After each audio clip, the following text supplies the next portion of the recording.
बुध हुए वक्री। नवग्रहों में युवराज बुध 2 अप्रैल से मेष राशि में जहां पर ये गोचर कर रहे हैं वक्री अवस्था में आएंगे तथा इनका गमन एक राशि पीछे की ओर होने लगेगा। वक्री अवस्था एक ऐसी अवस्था है जहां पर जो ग्रह है वो अपनी गति को मंद कर लेता है, मूवमेंट स्लो हो जाता है, जिसके कारण उसके बल में, उसके सामर्थ्य में वृद्धि हो जाती है, उसका प्रभाव बढ़ जाता है। अब क्योंकि बुध एक अत्यंत प्रभावी ग्रह है, अपना संपूर्ण प्रभाव त्वरित प्रदान कर देते हैं, तो निश्चित रूप से यह अत्यंत महत्वपूर्ण होने वाला है। 9 अप्रैल को जब ये मीन राशि में प्रवेश कर जाएंगे तथा यहाँ पर ये 25 अप्रैल तक गोचर करें, यहाँ पर इनका प्रभाव नीचे राशि का होगा, परंतु नीचे भंग भी होगा, राहु के साथ भी युति प्रभाव होगा, जिसके कारण कुछ विशेष लाभ भी होंगे, कहीं पर कुछ समस्या भी हो सकती है, जिसका समस्त प्रभाव समस्त राशियों को मिलने वाला है। जय श्री गणेश, नमस्कार। मैं आचार्य संजय द्विवेदी, मेरे समस्त प्रबुद्ध दर्शकों का मेरे चैनल पर हार्दिक स्वागत है।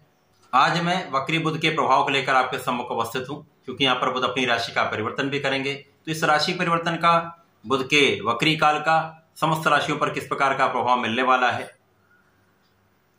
इसका क्या लाभ मिल सकता है, कहां पर समस्या आ सकती है, संपूर्ण विश्लेषण में करने जा रहा हूं।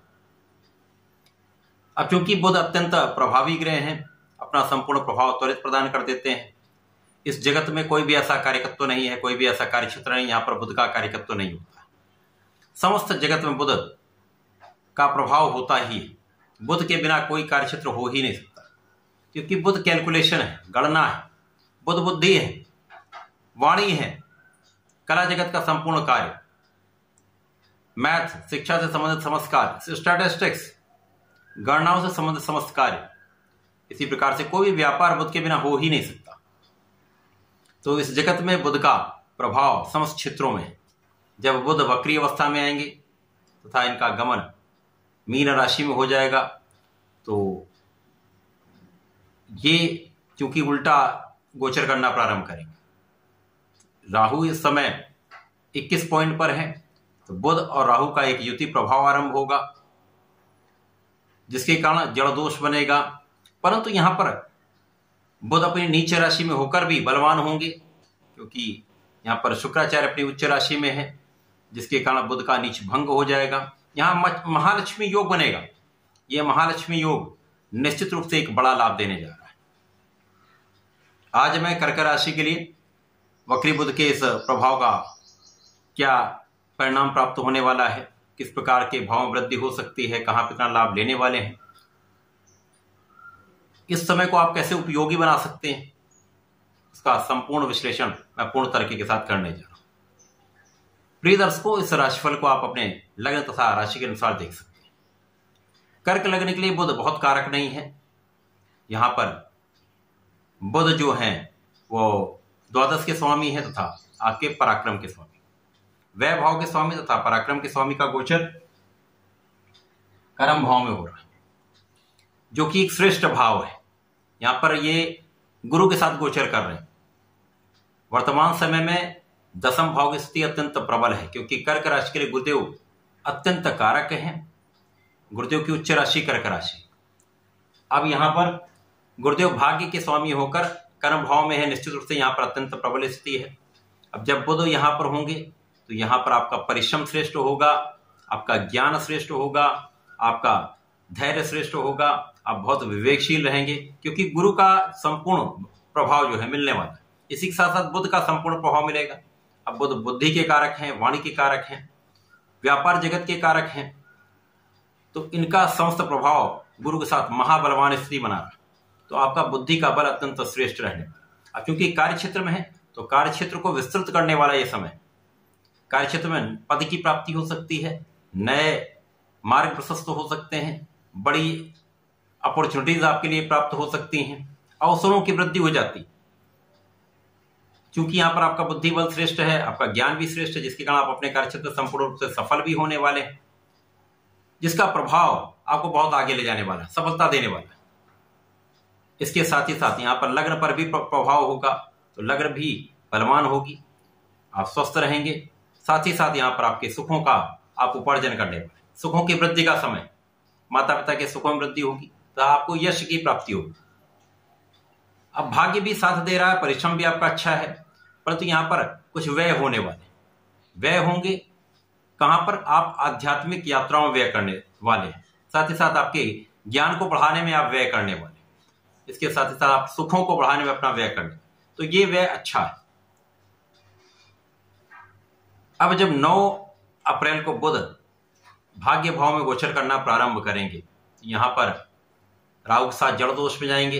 यद्यपि ये नीच राशि है, राहु के साथ प्रभाव जब तक ये पूर्ण रूप से दूषित नहीं होंगे, जड़ दोष नहीं बनेगा, तो राहु और बुध का प्रभाव श्रेष्ठ होता है। यहां पर आपको बुद्धि बल आपका संपूर्ण रूप से आपके कार्यक्षेत्र में सफलता दिलाने वाला होता है। वाणी से, आपके ज्ञान से आप विशेष लाभ लेते हैं। परिश्रम बहुत अच्छा रहता है, परंतु जब ये दूषित हो जाएंगे तो इन्हीं भाव में समस्या आएगी। परिश्रम आपका उतना श्रेष्ठ नहीं होगा, लोगों से विवाद हो जाता है, क्योंकि भाई बहनों के साथ भी ये भाव पर प्रभाव पड़ रहा है, तो भाई बहनों से क्लेश की स्थिति बनती है।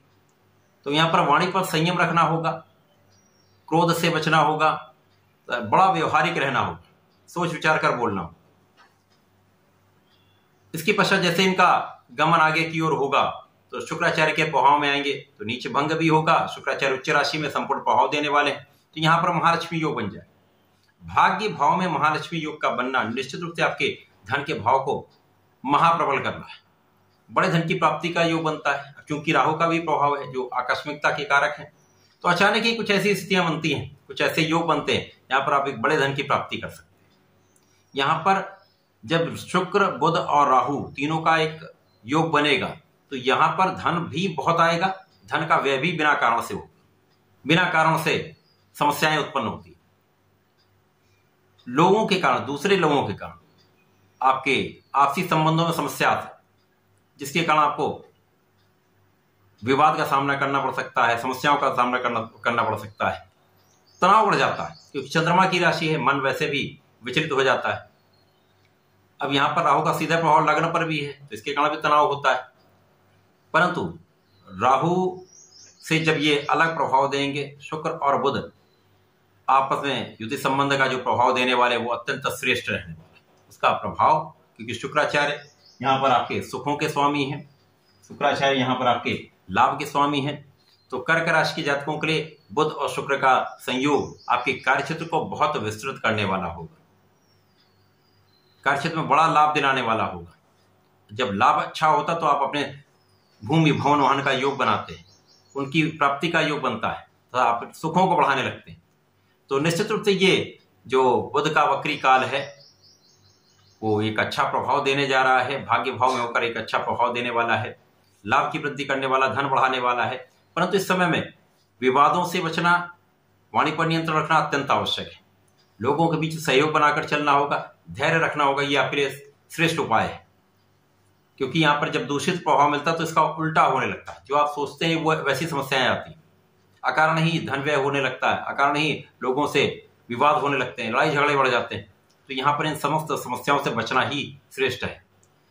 कर्क राशि के जातकों को नियमित रूप से भगवान सूर्यदेव को जल देना चाहिए, प्रत्येक सोमवार को भगवान भोलेनाथ पर जलार्चन करना चाहिए, यहाँ पर लाल चंदन का अर्पण करना चाहिए, तो थोड़े से दुग्ध का अर्पण करना चाहिए। यदि आप ऐसा करते हैं तो यहाँ पर मनोबल भी अच्छा रहेगा, आपका जो प्रभाव है वो भी बढ़ेगा, तब राहु का विषाक्त प्रभाव कम हो जाए, तो यहाँ पर बहुत अच्छा लाभ आपको मिलेगा। बुध का प्रभाव यहाँ पर आपको अधिकतम समय में अच्छा ही प्राप्त होगा। इस समय का आप लाभ लें। धन्यवाद, नमस्कार।